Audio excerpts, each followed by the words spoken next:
Hello everyone. ఇక్కడ ఒక news పేపర్‌లో ఆర్టికల్ వచ్చిందనమాట. త్వరలో 1000 సర్వేయర్ పోస్టులు అని చెప్పేసి.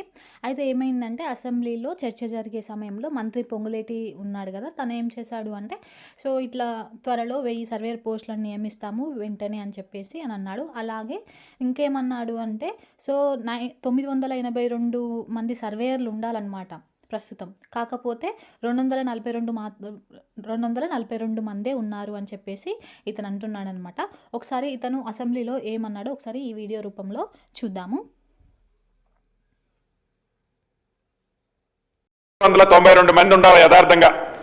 ఇందిరమ్మ రాజ్యం ఏర్పడే నాటికి సర్వేర్లు ఉన్న సంఖ్య 242 మంది. అన్ని మండలాల్లో సర్వేర్లు షార్ట్ ఫాల్ ఉన్నమాట నిజం.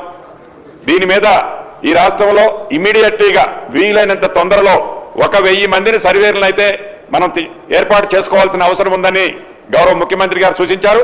రాబోయే 2-3 నెలలలోపు ఈ సర్వేర్లను ఫిల్ చేస్తే ఏవైతే ఈ బౌండరీ ఇష్యూస్ ఉన్నాయో ప్రతి మండలానికి ఇందాక గౌరవ శాసనసభ్యులు చెప్పారు, ఆ సైజును బట్టి, ఆ మండల సైజును బట్టి ఒక సర్వేర్నా 2 సర్వేర్నా అక్కడ అపాయింట్ చేసి తప్పకుండా న్యాయంగా అడిగే, అంటే అక్కడ సమస్య కూడా అంతే ఉంది. గ్రామాల్లో ఎప్పుడైతే ఆవిడ పడుతుందో ఇది మాదని ఫారెస్ట్ వాళ్ళు వచ్చి దున్తారు, ఫారెస్ట్ వాళ్ళు వచ్చి దున్నేస్తారు లేసిన పంట.